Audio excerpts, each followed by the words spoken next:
Buenos días, bienvenidos a 24 horas. Terminamos ya la primera semana del año justamente con el arranque de la campaña electoral. Tenemos además información importante sobre el estado de salud del presidente venezolano Hugo Chávez y sobre el caso de Pedro Delgado.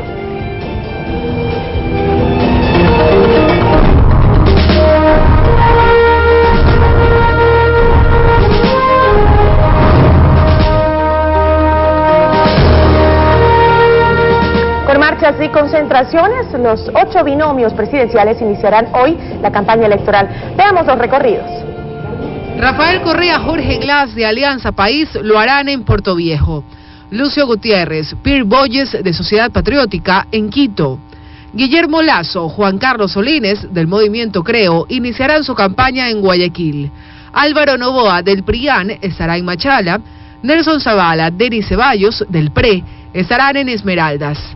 Alberto Acosta y Marcia Caicedo, candidatos de la Coordinadora Plurinacional de las Izquierdas, lanzarán su campaña en Loja. Norman Wright y Ángela Mendoza, de Ruptura 25, lo harán en Cuenca. Y Mauricio Rodas, Inés Manzano, de Suma, iniciarán su campaña el sábado en Latacunga. Más de 1.400 candidatos principales están inscritos para las elecciones de febrero. Conozca cuáles son las dignidades que elegiremos los ecuatorianos y las novedades en el sistema de votación. Poco más de 11.600.000 ecuatorianos están habilitados para votar este 17 de febrero. A partir de este viernes participan 1.434 candidatos principales, sin contar con los suplentes. Están registrados 8 binomios presidenciales y de ellos se elegirá al presidente y vicepresidente de la República. Los ecuatorianos escogerán a 137 asambleístas.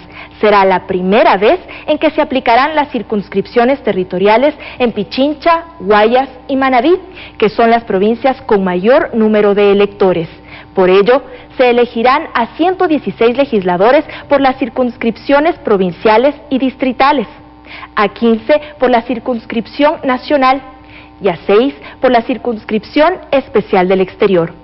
Se deberán elegir a 2 asambleístas por América Latina, el Caribe y África, a 2 legisladores representantes de Estados Unidos y Canadá y a otros 2 por Europa, Asia y Oceanía, mientras que por cada una de las provincias se elegirán a 20 asambleístas por Guayas, 16 por Pichincha, 9 por Manabí y 6 por Los Ríos, mientras que Azuay y El Oro elegirán a 5 legisladores. Cotopaxi, Chimborazo, Esmeraldas, Imbabura, Loja, Tungurahua y Santo Domingo a 4 asambleístas. Bolívar, Cañar, Carchi, Sucumbíos y Santa Elena a 3 parlamentarios, mientras que Morona Santiago, Napo, Pastaza, Zamora, Galápagos y Orellana deberán escoger a 2 representantes a la Asamblea. Además, se deberán elegir a 5 parlamentarios andinos que representarán al Ecuador en la comunidad andina con sede en Bogotá. Los partidos y los movimientos políticos están listos para iniciar la campaña electoral, pero la pregunta es si están preparados los miembros de las juntas electorales. Veamos cómo se capacitan los encargados del proceso en la provincia del Guayas específicamente. Veamos. Las huestes de país ya están en las calles. Son voluntarios que van promocionando el mensaje de los candidatos de su lista. Agitando banderas, sí, golpeando la puerta. En este país libre y democrático. El PRE mueve a su gente desde el corazón del suburbio. Ya han empezado a pintar postes. Reparten folletos y banderas antes del arranque oficial de la campaña. En lo que es afiliación, pegar sticker, ahora en estos momentos alzando afiches dentro de los postes. El movimiento Creo coordina su logística desde sus centrales.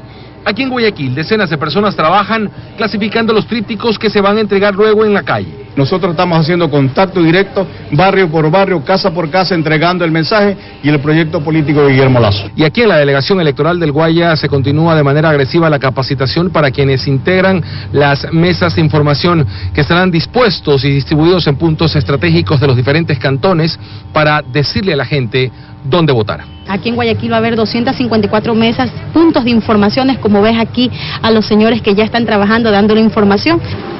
En las filas de PSC, Madera de Guerrero también han avanzado en el trabajo.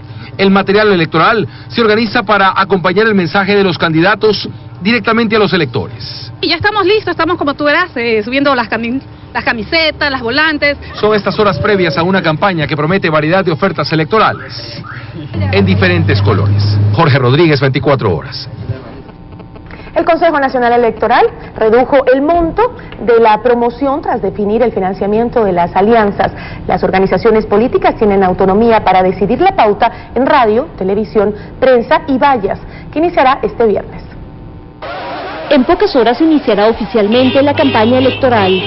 Durante 42 días, los candidatos a las distintas dignidades de elección popular pautarán en medios de comunicación. El monto de promoción electoral, inicialmente fijado en 30 millones, se redujo a 23.7 millones de dólares. Esto por cuanto el Consejo Nacional Electoral recortó el rubro que correspondía a la Alianza Pachacutic-MPD y a otras alianzas. El Consejo Nacional Electoral lo hizo en función de generar equidad sobre las distintas candidaturas. El Consejo entregó y seguirá entregando el monto asignado a cada lista. Se le da, por ejemplo, el vale por los 699.000. Es decir, ninguna de las organizaciones políticas recibirá el dinero físico. Ellos presentarán su propuesta publicitaria y con los vales pautarán en los medios habilitados por el CNE, sean estos escritos, audiovisuales o vallas de su preferencia. Esto implica una implementación de centros de monitoreo en 22 provincias del país y una coordinación permanente con la empresa que está encargada del monitoreo de medios. El binomio presidencial recibirá $699.988 para este propósito. Las listas también recibirán esta cifra para los candidatos a la Asamblea Nacional, mientras que las candidaturas al Parlamento Andino recibirán $233.329. La campaña terminará el 14 de febrero, es decir, 3 días antes de las elecciones. En Quito, María Gracia Acosta, 24 horas. El Consejo Nacional Electoral decidió que la sentencia de la Corte Constitucional respecto del artículo 203 del Código de la Democracia es clara y que se abstendrá de elaborar una normativa. El trabajo de los medios de comunicación durante la campaña electoral no será reglamentado. Esto lo resolvió por unanimidad el Pleno del Consejo Nacional Electoral.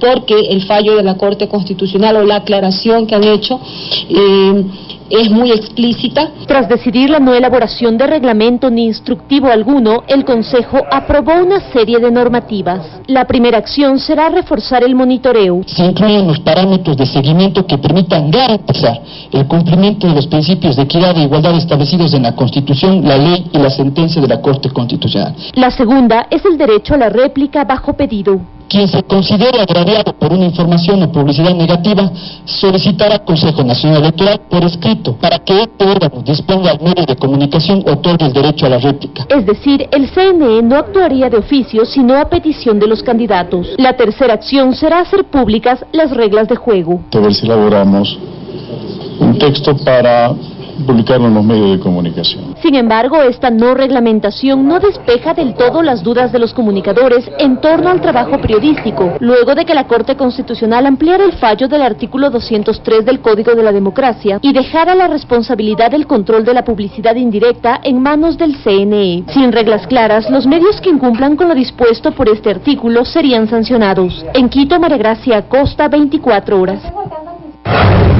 Pasamos a otros temas. El canciller Ricardo Patiño no descarta pedir a los Estados Unidos la deportación de Pedro Delgado si este no regresa al Ecuador tras el retiro de su visa estadounidense. El presidente de la Asamblea sostiene que Delgado tendrá que rendirle cuentas a la justicia. Pido disculpas nuevamente. Gracias. En menos de 15 días de la confesión pública de Pedro Delgado de que falsificó su título de economista y el inmediato viaje a los Estados Unidos, su situación legal y de confianza para el gobierno cambiaron radicalmente. Como nos dijo que volvió al país después de Navidad y no lo hizo, ¿no?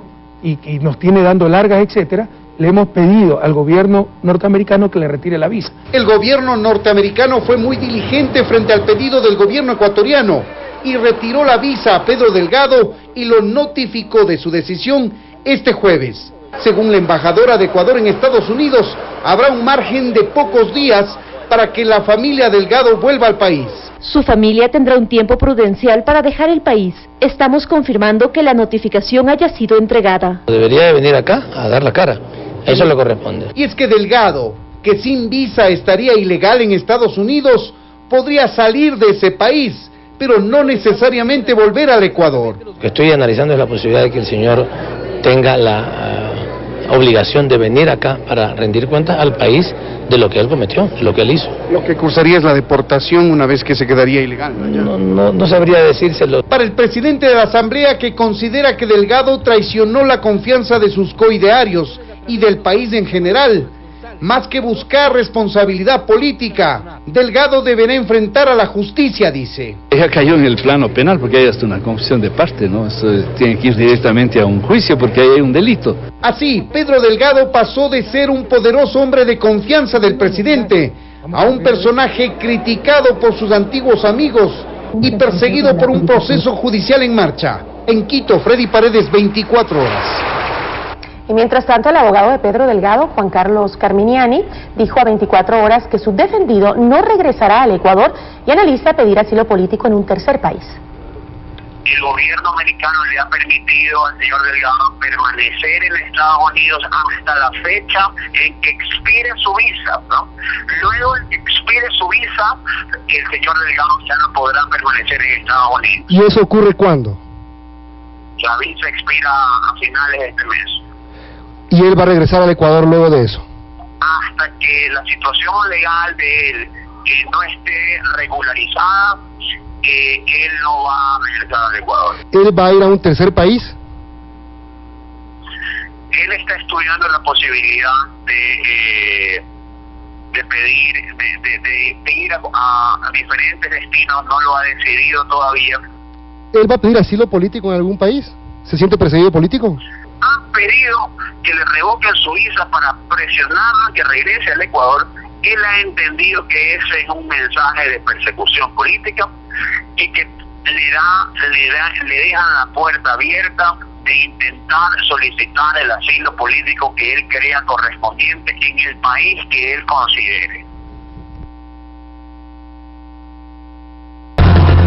8 de la mañana con 13 minutos, seguimos informando. A partir de este año, el Servicio de Rentas Internas receptará las declaraciones únicamente a través de su página web y en el portal de servicios específicos de la institución. Los formularios físicos se eliminarán y para poder ingresar al sistema deberá obtener una clave. El proceso para obtener la clave que le permitirá realizar cualquier tipo de trámite en el Servicio de Rentas Internas es muy fácil y rápido. Son 15 minutos lo que se demoraría el contribuyente desde que ingresa hasta que sale con su clave. Los documentos necesarios para quienes deseen sacar su clave son el RUC, la copia de la cédula, de la papeleta de votación y un correo electrónico. Si es que va a realizar una tercera persona la clave, tiene que venir con un poder especial o general. Los contribuyentes podrán acercarse a cualquiera de las agencias del SRI para realizar este trámite. Uno ya se puede ingresar al sistema y tranquilamente ya no tenemos que venir a hacer colas acá. Para quienes no están seguros sobre cómo usar el sistema, el SRI ofrece capacitaciones gratuitas, además de la información necesaria para llenar los formularios. El 1700 SRI a través de la página web www.sri.gov.es o pueden acercarse al Servicio de Rentas Internas. Hasta finales del 2011, un 99% de las declaraciones ya se realizaron a través de Internet, un medio que según las autoridades del SRI agilitará los diversos trámites que se realizan en dicha institución. Estefanía Paz, 24 horas. Y como comentábamos al inicio de este informativo, hoy inicia el periodo de la campaña electoral previo a las elecciones del próximo 17 de febrero. El municipio de Quito estará encargado de controlar el uso de publicidad electoral en los espacios públicos. El municipio del Distrito Metropolitano de Quito ya tiene lista la sanción para quienes incumplan con la Ordenanza 3067 que regula el uso de espacios públicos durante la campaña electoral. 16 salarios mínimos vitales como sanción para aquellas instituciones o grupos políticos que promuevan las candidaturas. En el centro histórico está prohibido el uso de cualquier tipo de material de carácter electoral. Es un área totalmente vedada de publicidad, de todo tipo de publicidad y obviamente de publicidad política. La misma disposición se aplica en otras edificaciones declaradas de interés patrimonial. En todo lo que son elementos del espacio público, llámense luminarias, llámense monumentos, llámense llámense estatuas, llámense fachadas de bienes patrimoniales. En inmuebles de propiedad privada podrá utilizarse vallas, banderas, afiches, lonas, globos y otros similares que sean colgables o desmontables. Siempre y cuando se cuente con la aprobación de los propietarios. De igual forma, si un ciudadano quiere denunciar el uso abusivo de espacios públicos o privados durante la campaña electoral, puede hacerlo. En la Agencia Metropolitana de Control o en cada una de las administraciones zonales en donde puede dejar una carta de denuncia. Una vez concluido el proceso electoral, las organizaciones políticas tendrán un plazo de 30 días para retirar cualquier tipo de elemento que fue parte de la campaña electoral. Estefanía Paz, 24 horas. La Iglesia Católica defiende su derecho a iluminar a los ecuatorianos sobre las realidades sociales, políticas y económicas frente a las próximas elecciones. Así lo anunció el presidente de la Conferencia Episcopal Ecuatoriana, Monseñor Antonio Arregui, quien agregó que los laicos católicos, pertenecientes o no a partidos y movimientos políticos, tienen la obligación moral de discernir si el pensamiento que los inspira y sus propuestas son compatibles con la fe y la moral de la vida cristiana.